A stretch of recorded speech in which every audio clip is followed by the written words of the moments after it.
So I want to invite you to just wiggle around in your seat a little bit, get comfortable.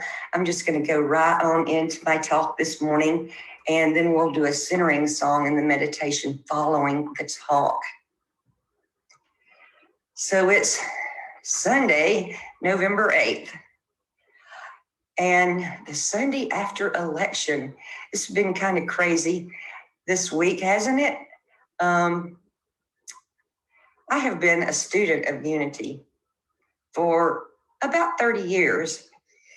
And in some of the Unity churches that I've attended, they've sang a song to the children either each Sunday.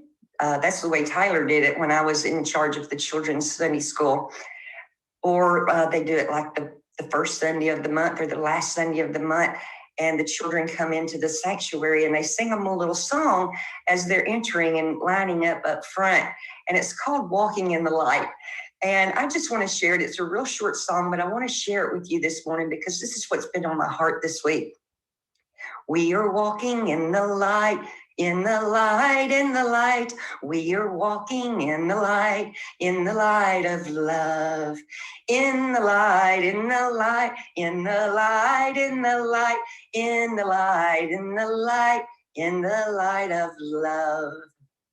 And then it just keeps repeating itself over and over until they get all lined up front. The lyrics are an affirmation for the children to always walk in the light. Wouldn't it have been nice if I had learned that as a child? No matter what is going on in our lives, in our nation, and in our world, we can retain a sense of being in the light. I remember back before I found a Unity church, my first New Thought book I ever read prior to Unity was Living in the Light by Shakti Gawain. It's a comprehensive map to growth, fulfillment, and enlightened consciousness. And it began to give me the courage and motivation to begin to turn my life around. Back in the days prior to that, I truly believed that the world was against me. All my problems were somebody else's fault. What I have learned since then is that whatever obstacle seems to be in my way, it is the path to enlightenment. The obstacle is the way. I'm just going to pause for a moment and let that sink in. The obstacle is the path to walking in the light. It's easy to walk in the light when everything's going our way. It's not as easy when we're faced with obstacles. And when we're faced with obstacles, that is the path to enlightenment. Practicing living in the light, coming from that space of love and enlightenment, allows us to spread the light, to learn from the experience at hand and move through it instead of around it, as we so often want to do. Oh, this obstacle, what am I going to do? I'll be happy once this obstacle isn't in my way. I was talking to Ashley earlier this week, and she had shared a little bit of this story with me prior to this, and she did give me permission to share this story with you. But Ashley was needing to get some dental work done, and she went to a dentist, and they wanted her to prepay for all the work that she had done, which was about $1,800, I think she said. And then she wasn't happy with the work that was done. And she said that she didn't really get anxious or ugly with them. She just continued to try to get the results that she wanted. She said she felt like she was walking with God through that. And when I first talked to her about it a few weeks ago, when she was telling me about it, she was still in a little bit of frustration there because, yes, that's quite a bit of money to spend on dental work that's not to your liking. So when I talked to her the other day, she continued the story and said that she went for another visit the other day, and they wanted to charge her a fee for the mask that the staff was having to wear there. And she said, well, I've already paid you all of this money. This is ridiculous that y'all want to charge me another fee. And y'all didn't even do what I asked you to do. She said a few days later, she got a check in the mail from them reimbursing her. I don't know if it was the full amount. We didn't go into that much detail, but she felt like it was all God, that it was God working in and through the situation. There was this obstacle there for her, this money spent and goods not received to her liking. And God came in and intervened for her. She really said that she felt like she was walking in the light. And I thought it was a perfect story to go in with what I'm talking to you about today.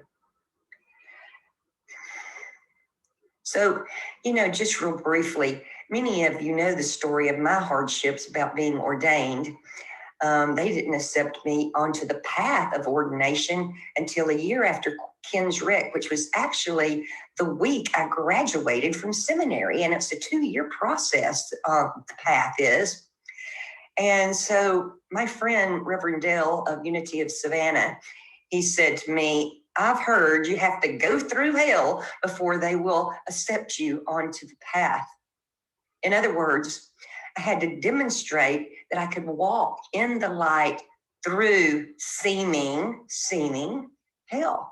It's all in how we think about it. So let's take a brief look at what's going on in the U.S. this week. It's the elephant in the room. And so let's bring it on in and talk about it just for a few minutes. Early this week, I felt anxious about the election. And I realized pretty quickly that the anxiousness was all in my mind. It's all in about what I think might happen or what outcome might happen, or the divisiveness that I hear on the news and on Facebook, that I decided that I needed to get out of that mind frame and just get busy. I needed to start doing some physical work. I didn't need it this week to be mental work. I needed it to be physical work. And so I pressure washed the back of my house and it looks great. But that being said, I realized that no matter what is going on, no matter what obstacle seems to be the big elephant in the room, that it's time to go through it. I can pressure wash the back of my house and take my mind off of it for a short time, but it's not going to go away until I walk in it and walk through it. That makes sense? So it's been pointed out to me through others several times this week that they're seeing that people are picking up on all the turmoil, the divisiveness between one party and the other party. Well, guess what, folks? That's our obstacle. Our obstacle is not about which candidate won or which one didn't win, because this happens every 4 years. No candidate has ever got 100% of the votes. So this divisiveness seems to be our obstacle, but it doesn't have to be. Because what do we say about an obstacle? The obstacle is our path. It is our moment to walk in the light, to become that embodiment of enlightenment. To know that no matter what is going on out in the world, we get to decide how we feel right here, right now. Whether I'm in this office talking to you, having a Zoom meeting on book club, or out on my back deck, which y'all know I love, or power washing my house. Whatever it is, we've got to walk through the situation. In the gospel according to John, It is written that Jesus said, "The light is with you for a little longer. Walk while you have the light, so that the darkness may not overtake you. If you walk in the darkness, you do not know where you're going. While you have the light, believe in the light, that you may become sons," and I'm going to interject, "and daughters of light." Because you see, I don't really believe that we have to go through seeming hell to walk in the light. Walking in the light when things are easy gives us the practice to walk in the light when things seem difficult, because when we walk in the dark, we don't know where we're going. And I believe when we hold on to that thought of divisiveness, then we're walking in the dark. Because look around you. Everyone we see are our brothers and sisters. You put two people together and they're not going to agree on every single thing that comes up. Ken and I don't, and it's okay. It actually encourages brainstorming. It encouraging us to look at the other side to see how we can open up communication. I saw a picture on Facebook this morning of a fellow holding a Biden-Harris flag and a young man holding a Trump-Pence flag, and they were shaking hands. And why can't it be that way? I believe it can. I truly believe that we can find our common ground, and that's why I'm so excited about Unity Church of the Ozarks. I believe that we come together in that way, sharing our differences, being in community with one another. Have you ever felt like you didn't know where you were going? Walking in the light allows us to be open to our divine nature. It involves living from the now moment, no matter what's going on, dealing with it from the light. So I already told you about my situation with the platform assistants this morning, and what I wanted to continue that story a little bit because it inspired me, and Deborah also gave me permission to share this story. Deborah had told me early last week that if I just couldn't find a platform assistant to be with me this morning, that she could possibly do it. She didn't really want to do it every week, but that she might step in if no one else could.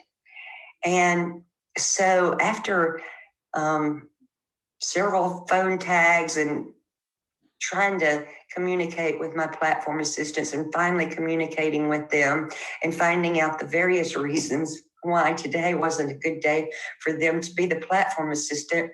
Yesterday morning, I had already decided I was going to do it myself. And then I remembered Deborah telling me that she might could do it if no one else could. And I just got this overwhelming desire that I needed to call Deborah and tell her that I didn't have a platform assistant and give her the opportunity to join me this morning. And so when she answered the phone, she kind of giggled to herself and she said, "You caught me eating chocolate. I'm sitting here eating chocolate and writing in her gratitude journal." And so as we got into the conversation, and I told her that I didn't have a platform assistant for today and that she had told me that she might could do it if no one else could. And she said, "Well, you know, when I called you the other day and you didn't get to the call, and when we did talk, I told you I had it handled. Well, I had this big water leak. It was in my water line. It was leaking at like 20 gallons an hour. And I called you to see if you knew how to turn it off. But I've got it handled. I had it handled by the time you called me back." And I said, "Has it been fixed?" And she said, "No, I had an estimate, but And I have another person coming for an estimate, ching, ching, ching, she said, on Monday. And I thought, do you have any water? And she was like, oh yeah, because I can turn the water on. I've got a bathtub full of water. I've got pans full of water. It's kind of like camping. And I was just so encouraged by that, because here she is living without running water. We all know how accustomed we get to having running water, right? And she was eating chocolate and writing in her gratitude journal. If you ask me, she was right in the midst of walking in that light that I talk about. She was choosing to place her attention on her gratitudes and on giving her taste buds great pleasure with eating her chocolate and walking in the light. So, where is the light, you might ask? How do I walk in the light? How I don't know how to do that, you might ask. Well, there's an old story. I'm going to paraphrase it here today, but when the gods got together and realized that human beings were misusing their power of their divinity within them, they got into a conversation about hiding it. And so one of the gods suggested that let's hide it on the highest mountain. They'll never be able to hike up there and find it there. And it says, oh no, eventually they'll learn to hike up to that highest mountain and there they'll find it. And another god said, let's hide it at the deepest place in the sea. They'll never venture down there and find it. And then it was said, oh no, one day humankind will make it to the bottom of the sea and there they will find it. And so that they decided to hide that divinity. Let's hide it deep within them. They'll never look there. So that's where our light is. It's deep within us. We've always had it. We may have lived in the dark from time to time in our lives when we have been faced with obstacles. It may feel like the dark in certain situations. I know I've had my share of them, and I know that many of you have too. That's what life is about. It's about obstacles. So with all the division that we see going on around us, let's not concentrate on thinking division. Let's concentrate on thinking, how can I be that light? How can I be what I want to see in the world? How can I do that?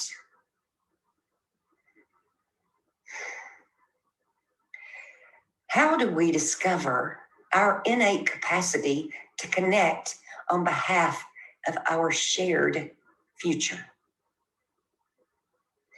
And does it have to be this way?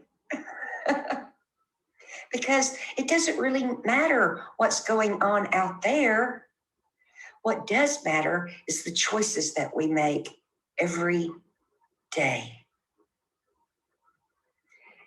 From the Gospel according to Matthew, you are the light of the world. A city set on a hill cannot be hidden, nor do people light a lamp and put it under a basket, but on a stand, and it gives light to all the house. In the same way, let your light shine before others so that they may see the good works and give glory to your Father who is in heaven.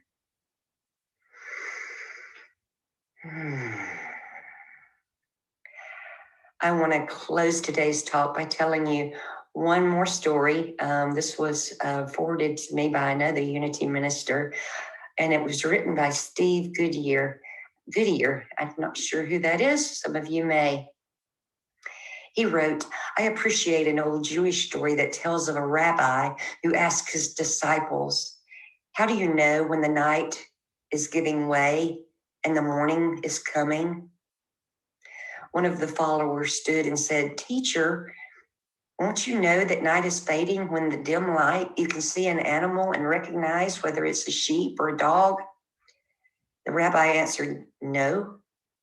Rabbi, asked another, won't you know that the dawn is coming when you see clearly enough to distinguish whether a tree is a fig or an olive? No, responded the teacher. You will know that the night has passed when you can look at any man and any woman and discern that you are looking at a brother or a sister. Until you can see with that clarity, the night will always be with us. And the night has been long. Isn't it time for the dawn to break? No matter who we are, no matter what religion we profess, isn't it time for us to see one another as the sisters and brothers we are? All of us. Only then will we know that night has passed and a new day has dawned. It is time, in this monumental time, it is time for us to walk in the light with each other right now.